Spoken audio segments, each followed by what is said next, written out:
Okay, I swear every one of my videos starts out with like a weird face or like something random. Hey guys, how you doing? It's Dottie with your Daily Dot. So today, I've mentioned it a couple of times and I figured it was time to explain. I have said multiple times in quite a few of my videos that we are in this pivotal point in history. And that's why everything's kind of going array in the world right now. So, we are at 3 points in history that you can look at. It's the same point, but it's viewed from different aspects. So, we have what are called root races. Figured I might as well start here and then move forward, okay? So, because it ties into most everything I'm about to say. But root races.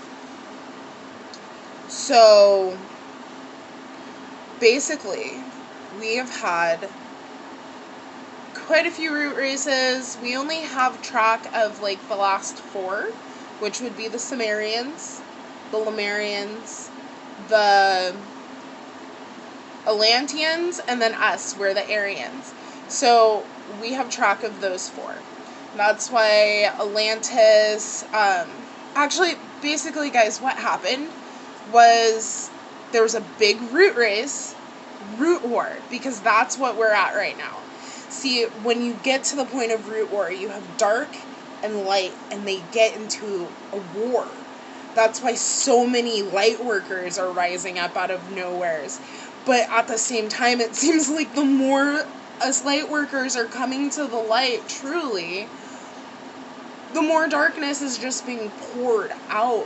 But that's because as beacons of light, those 144,000 people that have been called to the earth at this point in history, those of us who chose to be here, because when we talk about the chosen and all of these people, most of us who are here, who are spiritually advanced, are here because we knew that the world needed us. Plain and simple. So, but what happens in a root race is darkness seems to prevail for a little while, and darkness destroys everything. Then allowing light to come back through and clean up what darkness has basically created. Look at the world right now. That's all I gotta say. It is. I don't even watch the news. I know people complain because I don't watch the news and I'm highly opinionated. However, I don't watch the news because it's a bunch of fear. It's meant basically to take us away from spirituality. Yeah, it's good to check in on every now and then, okay, this is new. But, maybe once a week. I devote maybe a half an hour once a week to watching the news. Just so I kind of know what's going on, but I have people around me who tell me what's going on out there anyways, and I'm just like, oh, bless. Okay, so, but when we get to the end of the root race, right, when darkness has seemed to prevail and has destroyed everything, what tends to happen is it throws the world out of balance. Throwing the world out of balance creates a polar shift. Now, if you guys have actually been paying attention, places that used to rain all the time, now they're hot all the time, places like where I used to live, it literally would rain from October to the first week of June. When I first moved here, it was rain all the time. It is not like that anymore, at all. And a lot of places are like that, and that's because we're going through a polar shift. Pangea, basically. Things are about to move. So, and they are, but they're about to move very rapidly. Because darkness really is starting to prevail at the moment. And I know that sounds so scary, But that just means that as light workers, we're being called to action right now. Because there are so many people who are out there who need our light. Okay? So, we have been called to action because we're about to go through a polar shift. Now here is where things get really interesting. So, I guess I have 4 points. But we're going to move to the Bible. The Bible explains this, guys. Revelations might be a very convoluted way of explaining it that only a few have actually been able to decipher. But honestly, in order to truly decipher what goes on in the book of Revelations, you've got to go back to Daniel, because Daniel is the beginning of it, and he tells us the way the world will be. He tells us that people will be closed off to spirit and be against spirit as opposed to working with spirit. But the thing is the ancient Egyptians told us the same thing. Told us that they said our children will forget our teachings, and that it will be a very dark time on the earth, and that basically everything will destroy itself and then come back together. This is basically what happened to Atlantis. Guys, so basically, like, what happened with Atlantis was that, like, things went really bad. Darkness prevailed. But those who were higher in consciousness were able to escape. Those who escaped went and built things like the pyramids and stuff like that. But we'll save that for a different video. Okay. So, but guys, the book of Revelations literally explains a polar shift. When a polar shift happens, the world goes into complete chaos. So, basically, everything, like the dinosaurs, that was an example of a polar shift. Like, so many huge moments that we've been told that have happened throughout the years have really been because of a polar shift. Because something happened where the earth got off balance. So, but here's the thing, and I mentioned this in my Jesus video. But, guys, we have a 13th planet in our solar system that is right above us. And it's right there right now. That's why certain people in certain places have been talking about alien activity, but it's those places where it doesn't make sense. Like South Africa, like Korea, places like that where people they're just going to be like, oh, that's photoshopped. But no, guys, I literally the other night watched something fall out of the sky. Don't know what it was, but it literally came out of nowheres and fell out of the sky. A lot of people have been seeing a lot of stuff like that. Solar activity has been getting insane. What is about to happen, honestly, this sounds crazy. It honestly does. It sounds crazy, but there's going to be something to it because the United States government has a plan if aliens ever attack. Kid you not, before Nat Geo was all theater-based crap that it is now, because I grew up watching documentaries. That was my Saturday cartoons, after cartoons got kind of ridiculous. So,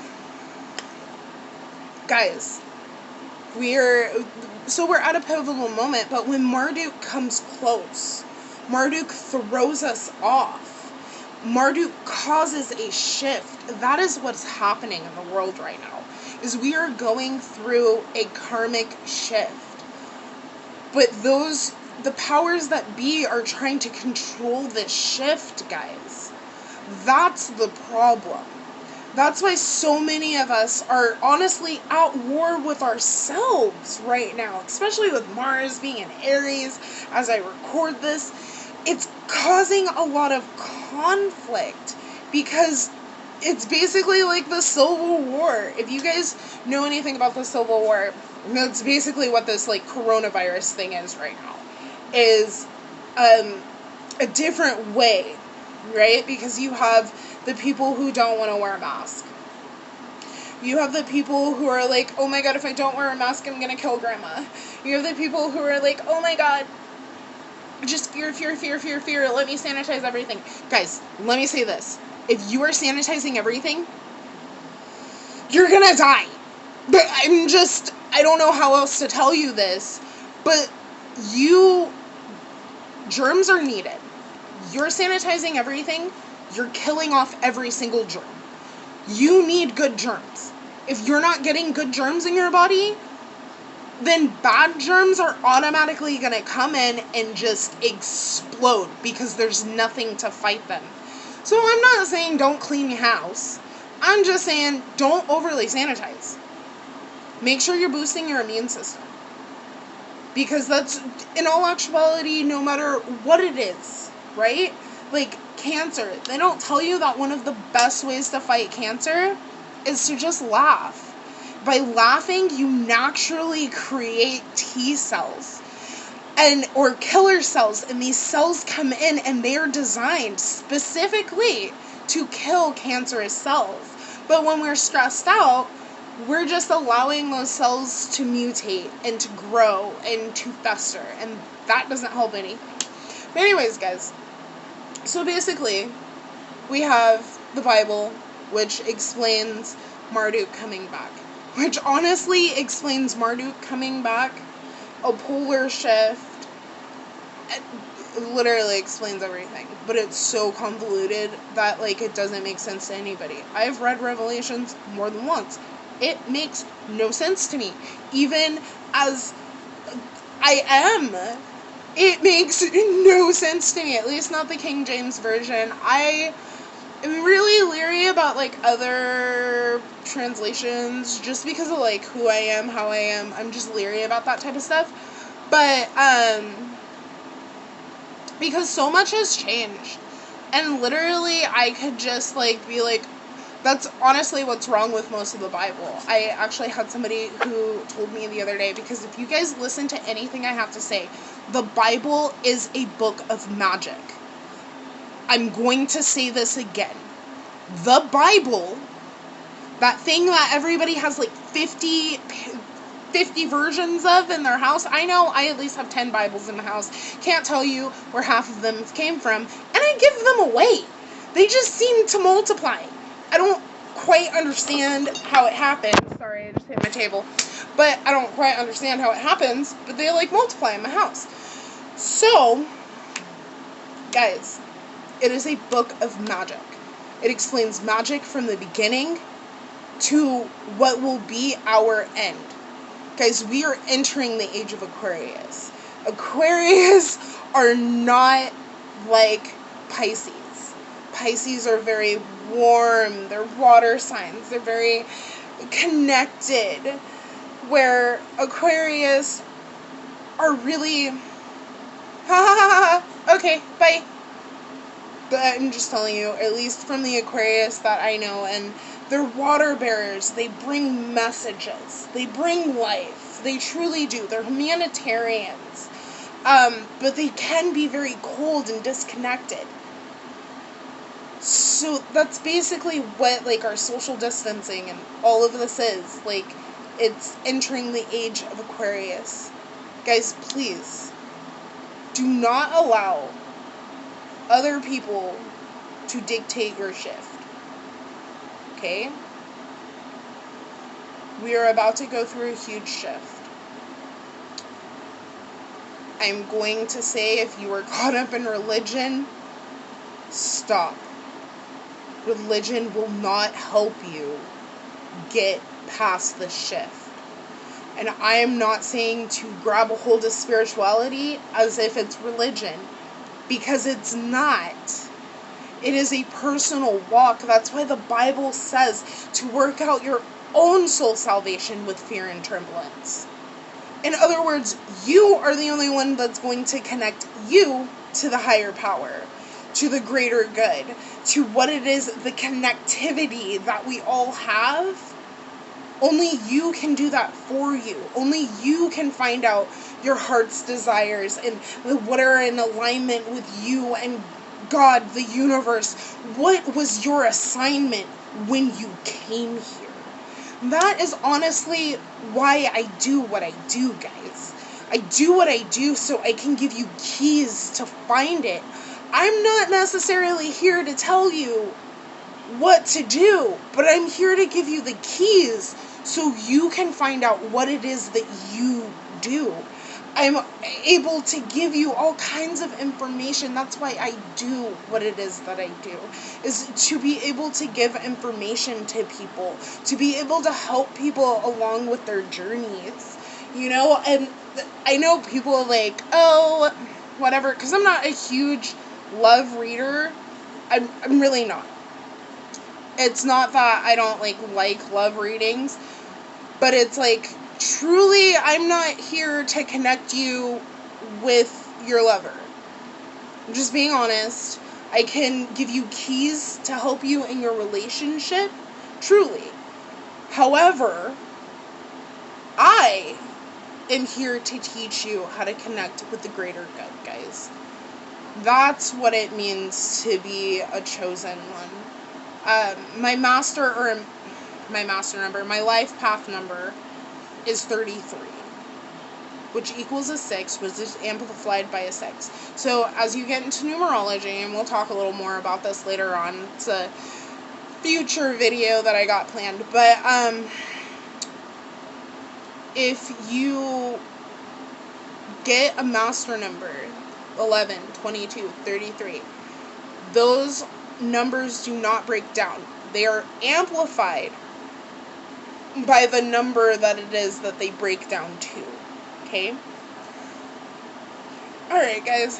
That coffee and then bananas starting to get me. But anyways, guys, just know, if you really want to know, your life path and, how it is, that's why I do what I do, literally. That's why I run natal charts, is because of the fact that if I run your natal chart, I can tell you, hey, so the reason why you're super finicky or you're super picky is because this is here.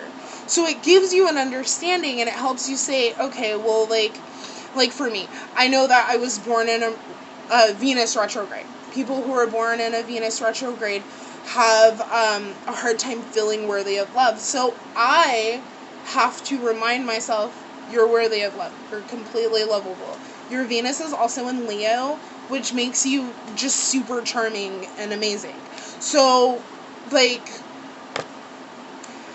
it's things like that. I wondered why it was that I felt these things and why it was that I felt this way. And then I started looking at my chart, and then I was like, oh, it even explained, why it is that I like the type of guys that I like. It's, when you really look at your chart, it explains so much of you. That's why I do readings, is because I want to be able to tell you as much about yourself and as much as what the divine has for you.